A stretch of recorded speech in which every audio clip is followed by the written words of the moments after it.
Welcome to Cinema Drinking Buddies. Here's what's going on in this week's news. Ben Affleck will be returning as Batman in the upcoming Flash movie, scheduled for release in 2022 in a cameo role.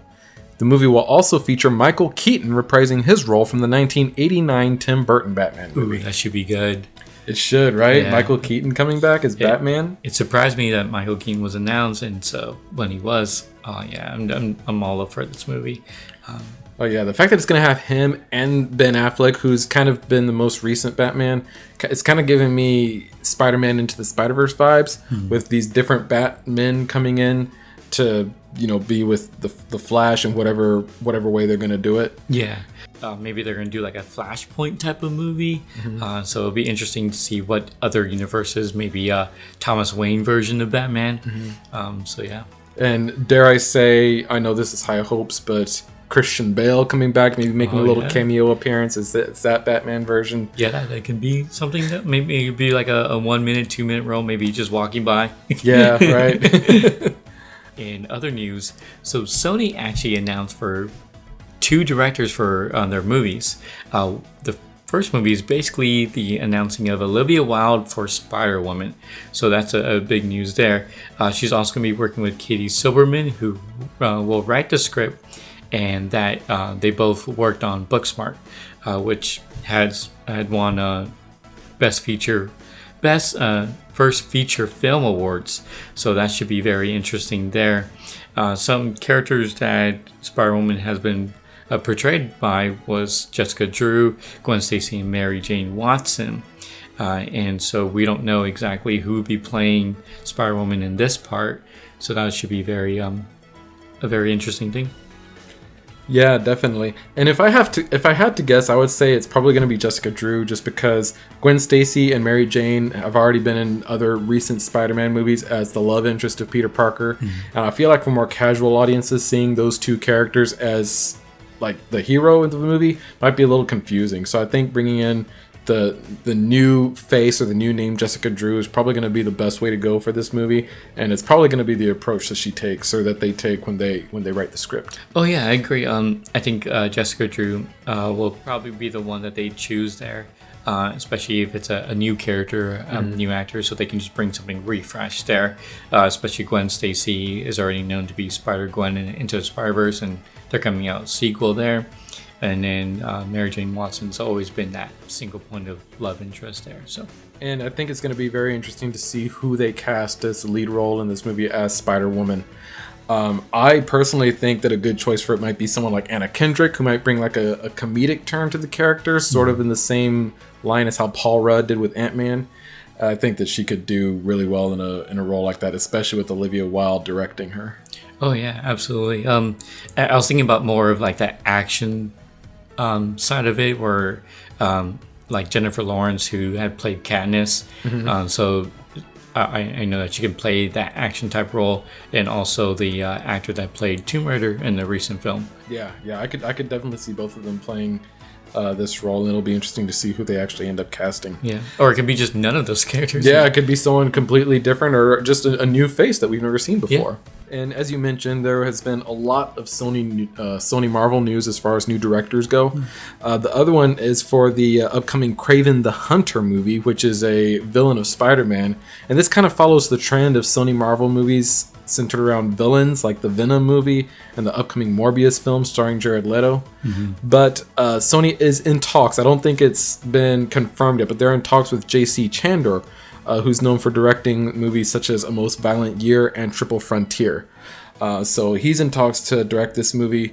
What are your thoughts for Kraven the Hunter and on this director and who you think might play it? Oh, well, I saw Triple Frontier on Netflix. It's a Netflix original, but I saw that movie and I enjoyed that movie, especially maybe 3/4 of the movie I really enjoyed. The last quarter, I don't know, just kind of fell apart, but for the 3/4, I enjoyed it. It was fast paced. It seemed like it was a well directed movie, as Ben Affleck was in that movie too. So I think it might be a really good choice, especially the type of character Kraven the Hunter is going to be.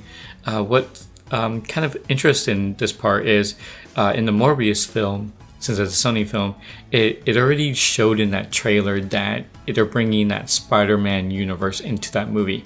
So I'm wondering if it's going to be for this one and also Spider-Woman, if they're going to bring in that same universe with Tom Holland's Spider-Man character, if it's going to be in that type of universe.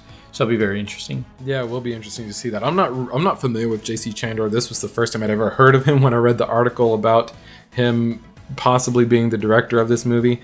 I didn't see Triple Frontier or Most Violent Year, but when I looked up his movies that he had done and looked at like who was in them, he gets some pretty big names in his movies. So I mean, he's not a rookie director by any means. He knows what he's doing. So it'll be interesting to see again how he does with this movie, what his take is on the movie, and who is casted as Kraven the Hunter. Yeah, absolutely. That's the main draws into it, like who will be directing it. So yeah, who will be starring as well. And I can't even think of anybody. Oh, well, right now I can't really think of an actor that would best portray him. You know who I think might be good in this role, and I don't think he's really an actor, but you know who Roman Reigns is, the wrestler? No. Okay, well he's a WWE wrestler, okay. But I think that he might be, just from what I've seen, the way this character looks in the comics, I think he could do really well. Also, Jason Momoa, who played Aquaman in the DCEU. Oh yeah. The fact that he plays Aquaman, I doubt that he would, jump over to Marvel, but I could totally see him in this role as well. They're already thinking about sequels for Aquaman, so yeah, probably won't happen. And also for Fantastic Beasts and Where to Find Them, they're actually going ahead and doing the third installment of the movie. This kind of took a surprise for me. I thought the second one didn't do so well, so I thought they were going to be not making a third installment, but apparently they are. And so I know that it was delayed a lot because of COVID right now that's going on, or during the pandemic. So they assume that they're going to go ahead and proceed, and it should be released in November 2021, which is a lot sooner than I thought it was going to be. Yeah, I'm excited about this movie, actually. The second movie was kind of a letdown, especially after the first one. But what that second movie set up to be coming up is going to be huge. If you read the books, you hear about this battle that Dumbledore had with Grindelwald, this epic duel that these two characters had.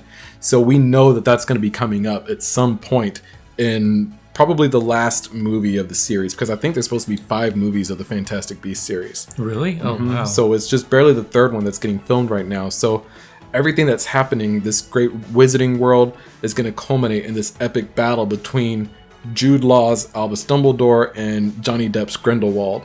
And that's gonna be an amazing battle to see, I think, and I'm really looking forward to it. I haven't seen the second one. I saw the first one. I enjoyed the first one a lot. And I was all up for the second one until I normally don't do that, read the reviews before watching the movie, but this time I did, and so I had never watched the second one. And then finally, Bill and Ted Face the Music, the third installment of the Bill and Ted series, is set to be released in theaters and through on-demand services this coming Friday on August 28th. We both plan to watch the movie that day and release our instant reaction to the movie, so make sure you subscribe to Cinema Drinking Buddies to hear our thoughts on the movie. Oh yeah, I'm waiting for that Bill and Ted Face the Music. We basically did 2 movies before on those movies, and we enjoyed it. It kind of just be like a reminiscence of when we watched it the first time. Yeah. So yeah, I'm waiting for this third one, and it seemed like from the trailers, it seemed more about their kids than them. So who knows? Yeah, definitely. Yeah. So we did do a review on the first 2 movies, The Excellent Adventure and The Bogus Journey. So if you want to see those, we'll put links down in the description. You can click on that to see our review on those 2 movies. That's the movie news for today. Thank you for watching. Please help to support the channel by leaving a like on the video. And for more movie news, movie reviews, and the occasional drink tastings, hit that subscribe button down below, and we'll see you next time.